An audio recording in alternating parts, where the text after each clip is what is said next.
ছাত্ৰ ছাত্ৰীসকল আজি আমি কাৰ্বন আৰু তাৰ যৌগৰ বিষয়ে আলোচনা কৰিম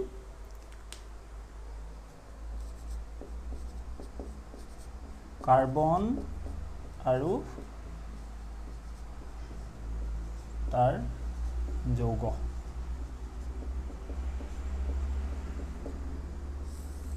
কাৰ্বন আৰু তাৰ যৌগ পৰ্যাবৃত্ত তালিকাৰ 14 নং বৰ্গ আৰু দ্বিতীয় পৰ্যায়ত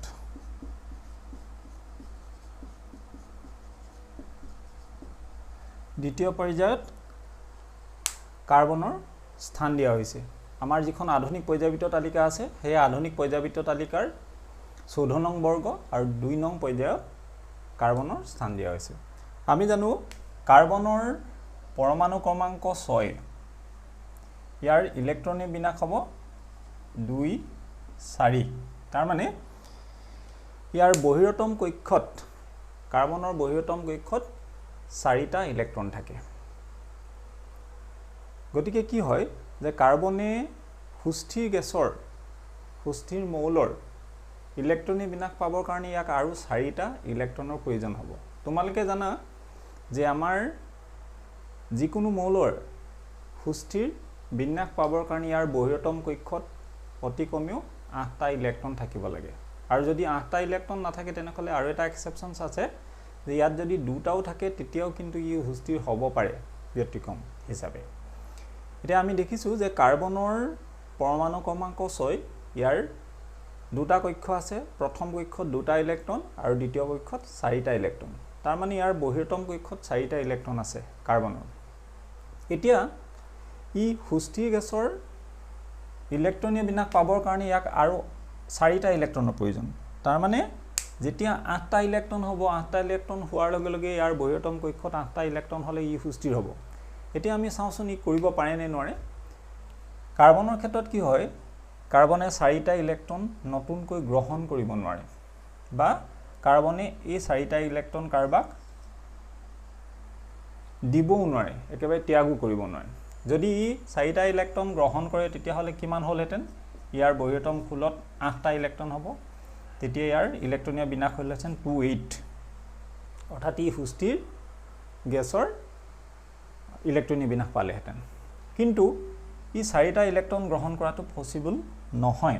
কিয় নহয় মই কম তোমালোকক আৰু যদি 4টা ইলেক্ট্ৰন গ্ৰহণ কৰিব নোৱাৰে তেনেহলে এই 4টা ইলেক্ট্ৰন যদি ই ত্যাগ কৰিলে তেতিয়াও ইয়াৰ বহিৰতম কক্ষত 2টা ইলেক্ট্ৰন হ'ব ই হিলিয়ামৰ ইলেক্ট্ৰনীয় বিন্যাস পাব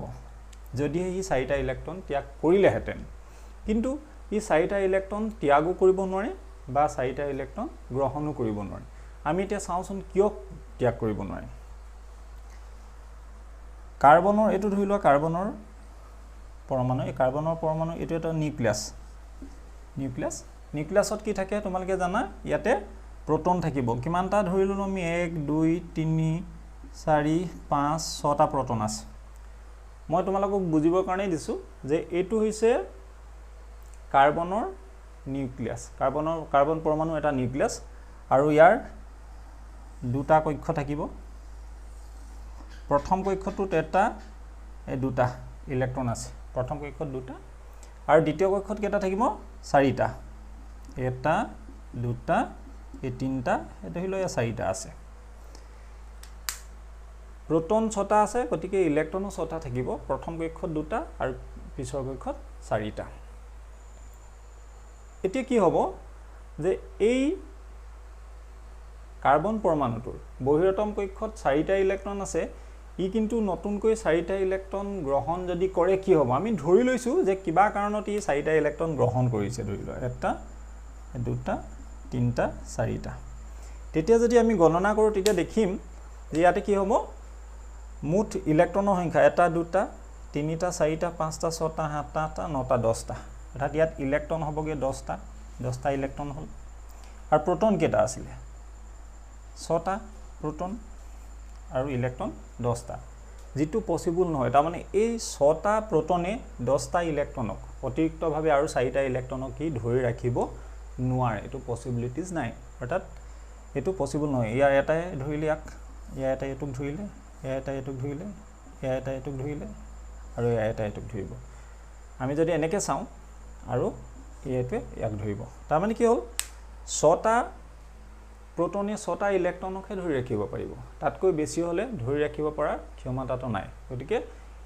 ই নতুনকৈ 4টা ইলেক্ট্ৰন গ্ৰহণ কৰিব নোৱাৰে গতিকে আমি গম পালো যে কাৰ্বনে 6টা কাৰ্বনৰ বহিৰতম কক্ষত 4টা ইলেক্ট্ৰন থাকে ই নতুনকৈ 4টা ইলেক্ট্ৰন গ্ৰহণ কৰিব নোৱাৰে কিয় কৰিব নোৱাৰে কাৰণ ইয়াৰ প্ৰোটনৰ সংখ্যা 6টা আছে আৰু 6টা প্ৰোটনে 10টা ইলেক্ট্ৰনক ধৰি ৰাখিব নোৱাৰে গতিকে 4টা ইলেক্ট্ৰন ই গ্ৰহণ কৰিব নোৱাৰে এটো বুজিলো 2 নম্বৰটো চাও যদি কিবা কাৰণত আমি ধৰি লৈছো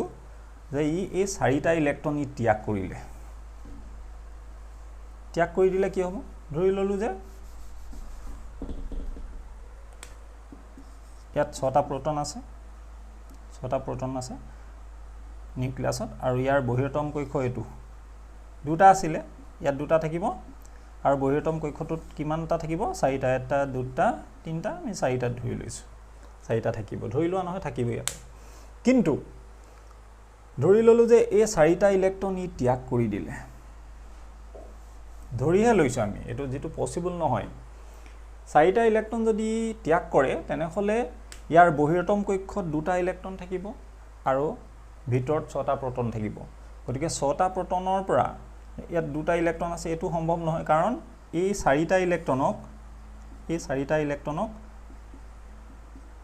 এই প্ৰোটনৰ আকৰ্ষণৰ পৰা আতৰাই নিয়াটো সম্ভৱ নহয় কাৰণ বহুত শক্তিৰ প্ৰয়োজন হ'ব ইয়াৰ পৰা এই 4টা ইলেক্ট্ৰন আতৰাই নিবলৈ হলেও যথেষ্ট শক্তিৰ প্ৰয়োজন হ'ব আৰু যদি কিবা কাৰণত নিয়েও ধৰি লৈছো আমি তেতিয়া কি হ'ব ইয়াত 6টা প্ৰোটন থাকিব আৰু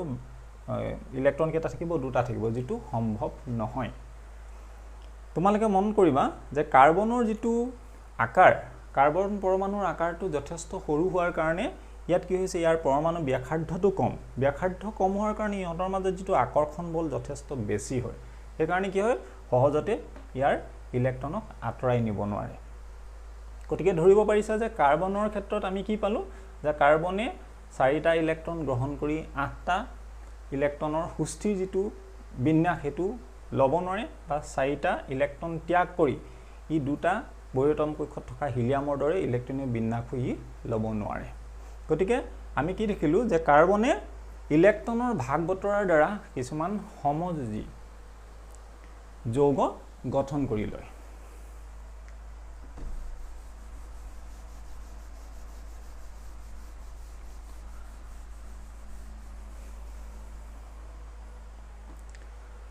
কাৰ্বনৰ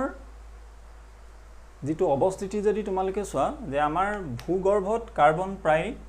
0.02% মান কাৰ্বন থাকে আৰু আমাৰ বায়ুমণ্ডলত 0.03% মান কাৰ্বন ডাই অক্সাইড হিচাপে পোৱা যায় ইমান কম পৰিমাণৰ কাৰ্বন থকা সত্ত্বেও কিন্তু আমাৰ চাৰিফালৰ যিমান বিলাক তোমালোকে যৌগ দেখিবা হৰভাগ যৌগই কিন্তু কাৰ্বনৰ দ্বাৰা সৃষ্ট এতিয়া কাৰ্বন পৰমাণুৰ কাৰ্বন যৌগ বিলাকৰ সংখ্যা ইমান বেছি হোৱাৰ কাৰণ কি বাৰু যে কিয় ইমান বেছি হয় এই কাৰ্বন যৌগৰ সংখ্যা আমাৰ চাৰিফালে বেছি হোৱাৰ দুটা মুখ্য কাৰণ আছে যে কাৰ্বনে দুটা বিশেষ ধৰ্ম দেখুৱায় এটা কোৱা হয় কেটিনেশন আৰু আনটো হৈছে টেট্ৰাভেলেন্সি কেটিনেশন আৰু টেট্ৰাভেলেন্সি এই দুটা বিশেষ প্ৰপাৰ্টিৰ কাৰণে আমাৰ চাৰিফালে কাৰ্বন যৌগৰ সংখ্যা বহুত বেছি প্ৰায় 3 নিযুত কাৰ্বন যৌগ আছে ইমানেই বেছি বাকি যৌগৰ তুলনাত বহুত বেছি হয় সেই কাৰণে ৰসায়ন বিজ্ঞানত মানে কি জৈৱ ৰসায়নত তোমালোকে পাবা কাৰ্বনৰ যৌগৰ বিভিন্ন যৌগ বিলাকৰ বিষয়ে ইয়াত বৰ্ণনা দিয়া আছে তোমালোকে যেতিয়া হায়াৰ ক্লাছলৈ যাব তেতিয়ালৈকে ইয়াৰ বিষয়ে অধ্যয়ন কৰিবলৈ পাবা কেটিনেশন আৰু টেট্ৰাভেলেন্সি এই দুটা ধৰ্মৰ কাৰণে আমাৰ চাৰিওফালে কাৰ্বন যৌগৰ সংখ্যা আটাইতকৈ বেছি এতিয়া মই তোমালোকক কম যে কেটিনেশন কি হোৱাট ইজ কেটিনেশন কাৰ্বনে কাৰ্বনৰ লগত ধৰি লোৱা কাৰ্বনে কাৰ্বনৰ লগত এনে ধৰণে পোন শৃংখল গঠন কৰিব পাৰে কাৰ্বনে অন্য কাৰ্বনৰ লগত লগ লাগি বহুত দীঘলকৈ পোন শৃংখল গঠন কৰিব পাৰে নতুবা কাৰ্বনে কাৰ্বনৰ লগত এনে ধৰণে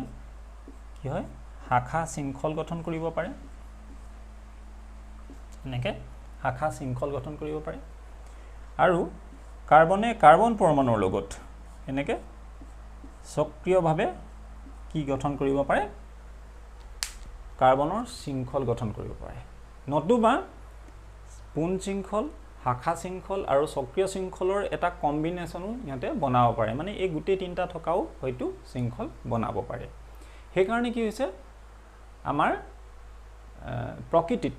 কাৰ্বন যৌগৰ সংখ্যা এতিয়ালৈকে বেছিকৈ এতিয়া মানে কি বহুত বেছিকৈ আৱিষ্কাৰ কৰা হৈছে তাৰ পিছত হৈছে কি টেট্ৰাভেলেন্সি যেটো চতু সহযোজ্যতা তোমালোকে গম পাইছে যে কাৰ্বনৰ বহিৰতম কক্ষত 4টা ইলেক্ট্ৰন থাকে আৰু এই 4টা ইলেক্ট্ৰন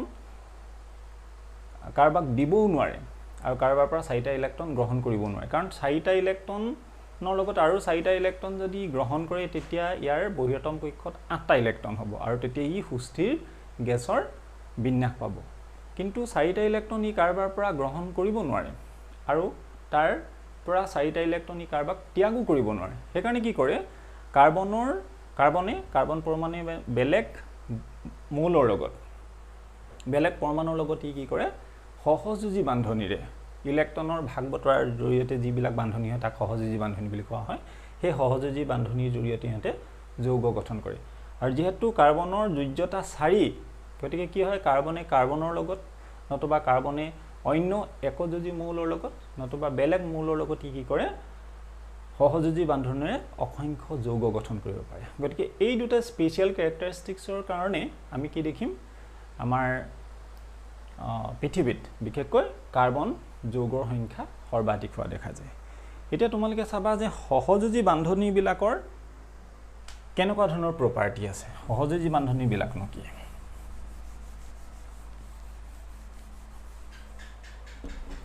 এটো কোৱা হয় কোভেলেন্ট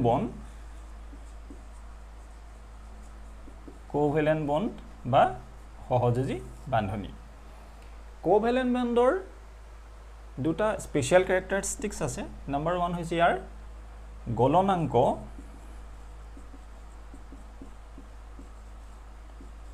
আৰু উতলাঙ্ক কম মানে কোভেলেন্ট বন্ডৰ দ্বাৰা যিমান বিলাক যৌগ সৃষ্টি হয় এবিলাকক কোৱা হয় কোভেলেন্ট কম্পাউন্ড বা সমযোজী যৌগ এই সমযোজী যৌগ বিলাকৰ বৈশিষ্ট্য কি ইহঁতৰ গলনাঙ্ক আৰু উতলাঙ্ক যথেষ্ট কম হয় আৰু ইহঁত বিদ্যুতৰ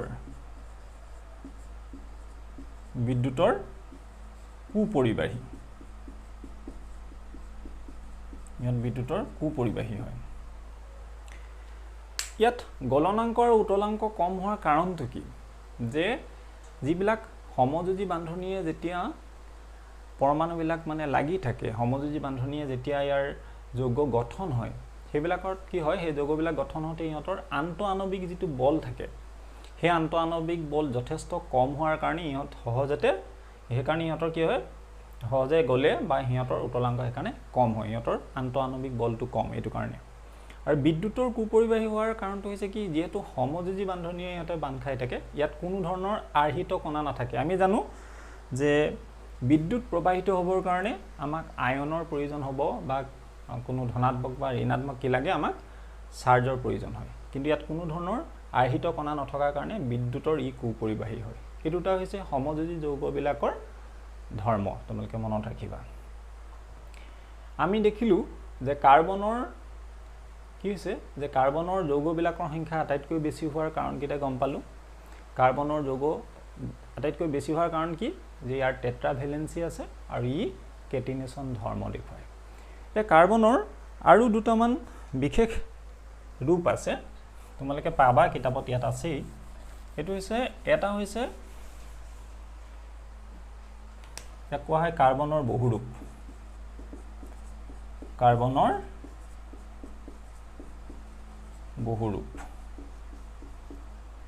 কাৰ্বনৰ বহুৰূপ তিনটা আছে এটা হৈছে কি গ্ৰেফাইট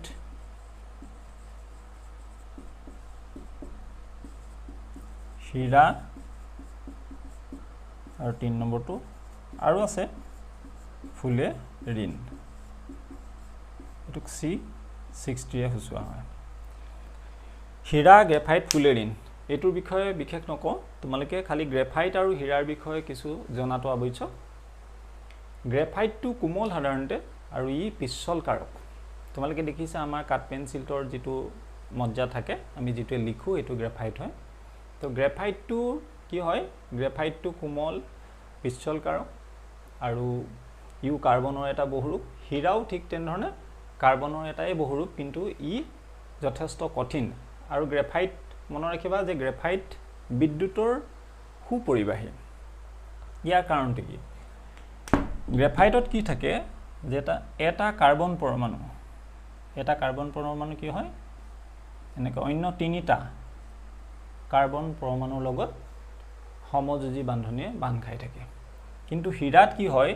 এটা কাৰ্বন পৰমাণু এনেকৈ চাৰিটা অন্য কাৰ্বন পৰমাণুৰ লগত যোজিত হৈ থাকে আৰু ইয়াত কি হয় ই 3 ডাইমেনশনাল অৰ্থাৎ হীৰা 3 ডাইমেনশনাল ত্ৰিমাত্ৰিক গ্ৰেফাইট 2 ডাইমেনশনাল ই খৰভুজাকৃতিৰ হয় আৰু তৰফ হিচাপে থাকে এতিয়া হীৰাত কি হৈছে হীৰা কিয় বিদ্যুতৰ অপৰিবাহী বা কুপৰিবাহী যেহেতু ইয়াত আমি জানো কাৰ্বনৰ যোজ্যতা 4 ইয়াত 4টা ইলেক্ট্ৰন থাকে গতিকে এই 4টা ইলেক্ট্ৰনৰ অন্য কাৰ্বন 4টাই ই আবদ্ধ কৰি ৰাখে ইয়াত আৰু মুক্ত ইলেক্ট্ৰন নাই তোমালোকে দেখিবা কিন্তু গ্ৰেফাইটৰ ক্ষেত্ৰত এটা কাৰ্বনৰ পৰমাণুৱে অন্য তিনিটা কাৰ্বন পৰমাণুৰ লগত যুক্ত হয় যোজিত হৈ থাকে সমযোজী বান্ধনীয়ে কিন্তু ইয়াত এটা কাৰ্বন ইয়াত কি হৈ থাকে মুক্ত হৈ থাকে এই মুক্ত হৈ থকা ইলেক্ট্ৰনটোৰ কাৰণে সৰি মই কাৰ্বন কৈছো মুক্ত হৈ থকা এই ইলেক্ট্ৰনটোৰ কাৰণে কি হৈছে গ্ৰেফাইটৰ মাজেদি বিদ্যুৎ চালিত হ'ব পাৰে আমি জানো যেহেতু বিদ্যুৎ চালিত হ'বৰ কাৰণে বিদ্যুৎ প্ৰবাহিত হ'বৰ কাৰণে মুক্ত আধানৰ প্ৰয়োজন আৰু গ্ৰেফাইটত যেহেতু এই তিনটা কাৰ্বন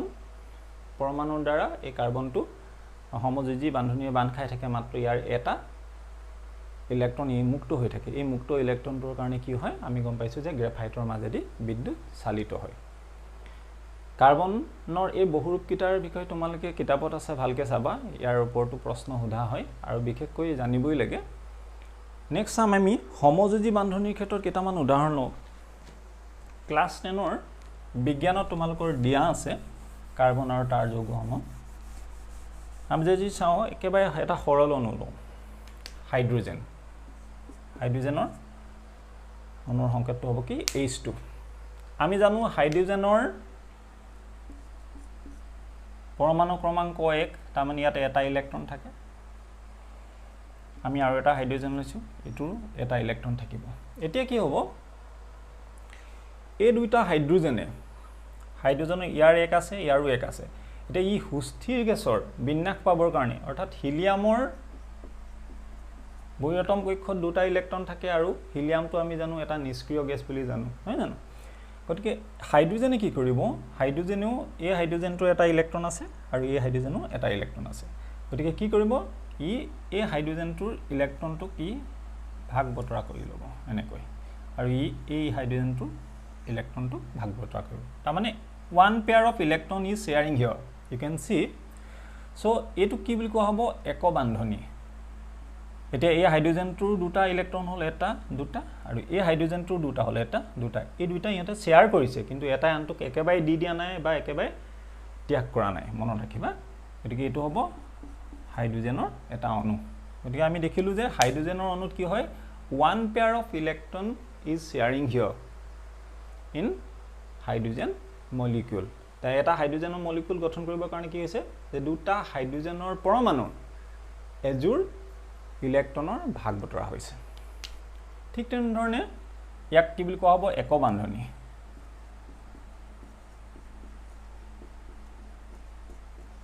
এটো হৈছে এক বান্ধনী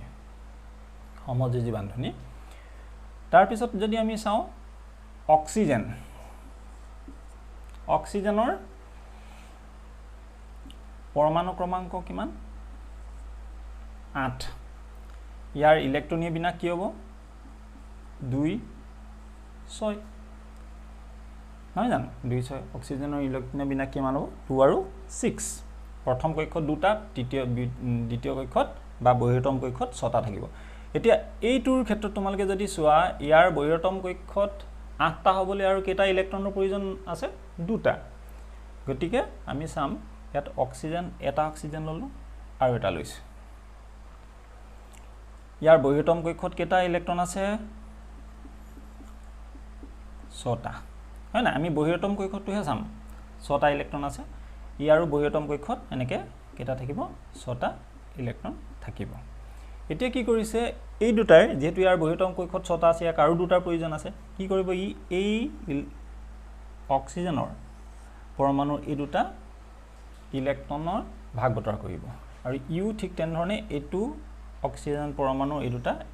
ইলেক্ট্ৰনৰ ভাগ বতৰা কৰিব এতিয়া যদি তোমালোকে চোৱা তেতিয়া দেখিবা ইয়াত 1 2 3 4 5 6 7 8 ইয়াৰ কাৰণে 8টা হ'ল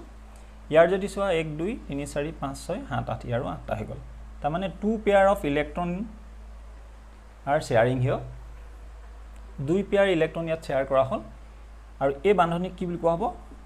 ডি বান্ধনী 2 পেয়াৰ ইলেক্ট্ৰনৰ ডি বান্ধনী যুক্ত মানে কি বান্ধনীয়ে ইয়াক কি কৰা হৈছে ই অক্সিজেনৰ এটা অণু গঠন কৰিছে ডি বান্ধনী ইয়াত কি হৈছে ইলেক্ট্ৰনৰ ভাগ বতৰাহে হৈছে মনত ৰাখিবা ইলেক্ট্ৰনটো সম্পূৰ্ণৰূপে ই দি দিয়া নাই ই কৈছে যে মই মোৰ ইলেক্ট্ৰনটো ৰাখিম আৰু তোমাৰটো মই গ্ৰহণ কৰি লৈছো ইউ কৈছে যে মই মোৰটো ৰাখিছো লগতে তোমাৰটো লৈ লৈছো ঠিক আছে নে কি হৈছে এটো ইলেক্ট্ৰনৰ ভাগ বতৰাৰ দ্বাৰা অক্সিজেনৰ অণু এটা গঠন কৰিছে আমি আৰু যদি চাও এত চাবা তোমালকে নাইট্ৰোজেনৰ N2 লিখো নাইট্ৰোজেনৰ এটা অণু আৰু নাইট্ৰোজেনৰ পাৰমাণৱিক ক্ৰমাঙ্ক হৈছে 7 ইয়াৰ ইলেক্ট্ৰনীয় বিন্যাস হ'ব 2 5 এতিয়া আমি দেখিলো যে ইয়াৰ বহিৰতম কক্ষত 8টা হ'ব কাৰণে আৰু 3টা ইলেক্ট্ৰনৰ প্ৰয়োজন আছে গতি ইয়াৰ গঠনটো কেনেকুৱা ধৰণৰ হ'ব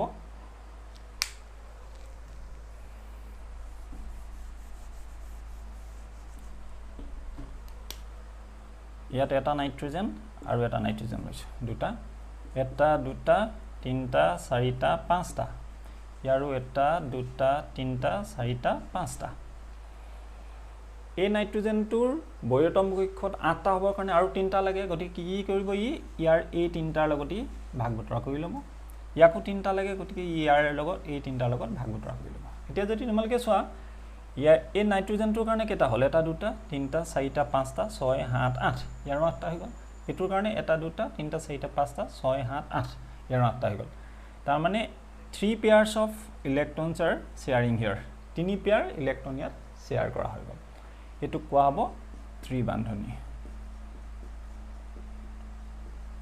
3 পেয়াৰ ইলেক্ট্ৰনৰ সহযোজী বান্ধনীয়ে কি হৈছে ই এটা নাইট্ৰোজেনৰ অণু গঠন কৰিলে গতিকে এইবিলাকক কোৱা হয় কি সহযোজী বান্ধনী তোমালকে দেখিছা ইয়াতে কি হৈছে ইলেক্ট্ৰনৰ ভাগ বতৰাৰ দ্বাৰা দুইটা পৰমাণুই কি হৈছে উপকৃত হৈছে কিন্তু কোনবা এটা সম্পূৰ্ণ এৰি দিয়া নাই বা সম্পূৰ্ণৰূপে কাৰবা পা গ্ৰহণ কৰা নাই মাত্ৰ ইলেক্ট্ৰনৰ মিউচুৱেল শেয়াৰিং হৈছে ইয়াত this is called the mutual sharing of electrons okay so আমি দেখিলো কাৰ্বন আৰু তাৰ যৌগসমূহৰ বিষয়ে পঢ়াৰ আগতে বা ইলেক্ট্ৰনৰ কেনেকৈ মিউচুৱেল শেয়াৰিং হয় তাৰ কাৰণে তোমালকৰ কিতাপত দিয়া আছে অক্সিজেন নাইট্ৰোজেন আৰু হাইড্ৰোজেনৰ গঠন কিটা সমযোজী বান্ধনী কেনেকৈ গঠন কৰে গতিকে মই ক্লাছটো হেক কৰাৰ আগতে পুনৰবাৰ তোমালোকক কৈছো পৰ্যাবৃত্ত তালিকাৰ 14 নং বৰ্গৰ দ্বিতীয় পৰ্যায়ত কাৰ্বনৰ স্থান আছে কাৰ্বনৰ পৰমাণু ক্ৰমাঙ্ক 6 আৰু কাৰ্বনৰ বহিৰতম কক্ষত 4টা ইলেক্ট্ৰন থাকে গতিকে এই সুস্থিৰ গেছৰ ইলেক্ট্ৰনীয় বিন্যাস পাবৰ কাৰণে 4টা ইলেক্ট্ৰনী গ্ৰহণ কৰিব লাগিব নতুবা 4টা ইলেক্ট্ৰনী ত্যাগ কৰিব লাগিব 4টা ইলেক্ট্ৰন গ্ৰহণ কৰিলে ইয়াৰ বহিৰতম কক্ষত 8টা ইলেক্ট্ৰন হ'ব তেতিয়া ই সুস্থিৰ গেছৰ বিন্যাস পাব নতুবা ই 4টা ইলেক্ট্ৰন যদি ত্যাগ কৰে তেতিয়া হলে ইয়াৰ বহিৰতম কক্ষ একমাত্ৰ আৰু বহিৰতম কক্ষত 2টা ইলেক্ট্ৰন থাকিব যাৰ ইলেক্ট্ৰনীয় বিন্যাস হিলিয়ামৰ লগত মিলিব যেহেতু হিলিয়ামটো এটা সুস্থিৰ গ্যাস হয় কিন্তু কাৰ্বনৰ ক্ষেত্ৰত ই কি কৰিব নোৱাৰে 4টা ইলেক্ট্ৰন ই ত্যাগো কৰিব নোৱাৰে গ্ৰহণো কৰিব নোৱাৰে সেইকাৰণে কি হয় ই চতু সহযোজ্যতা দেখুৱায় আৰু এই চতু সহযোজ্যতা দেখুৱা এই গুণটোৰ কাৰণে কাৰ্বনৰ যৌগৰ সংখ্যা আমি পৃথিৱীত বহুত বেছি দেখো এতিয়ালৈকে প্ৰায় 3 নিযুত কাৰ্বনৰ যৌগ পোৱা গৈছে কাৰ্বনৰ আৰু এটা স্পেশাল ক্যাৰেক্টাৰ আছে হেতু কি বুলি কোৱা হৈছিল কেটিনেশন ধৰ্ম কাৰ্বনে কাৰ্বন যৌগৰ লগত কাৰ্বনৰ লগত মানে কি কয় বহুত দীঘল শৃংখল যুক্ত যৌগ গঠন কৰিব পাৰে শাখা শৃংখল যুক্ত যৌগ গঠন কৰিব পাৰে নতুবা সক্ৰিয় শৃংখল যুক্ত যৌগ গঠন কৰিব পাৰে হেতু কাৰণে কি হৈছে কাৰ্বনৰ যৌগ সংখ্যা আমাৰ পৃথিৱীত সৰ্বাধিক পোৱা যায় বাকি যৌগৰ তুলনাত আৰু কাৰ্বনৰ যেটো অৱস্থিতি কৈছে যে ভূগৰ্ভত কাৰ্বন প্ৰায় 0.02% মান থাকে আৰু আমাৰ বায়ুমণ্ডলত আমি সকলোৱে জানো বায়ুমণ্ডলত 0.03% কাৰ্বন ডাই অক্সাইড হিচাপে থাকে গতিকে তোমালোকে কাৰ্বন আৰু তাৰ যৌগসমূহৰ বিষয়ে আজি মই এটো প্ৰথম পাঠ তোমালোকক দিছো পিছত আকৌ আমি কন্টিনিউ কৰিম কিবা জানিবলগীয়া থাকিলে ইয়াত মেছেজ কৰিবা আজিৰ কাৰণে মই ক্লাছ ইয়াতে সমাপ্ত কৰিছো ধন্যবাদ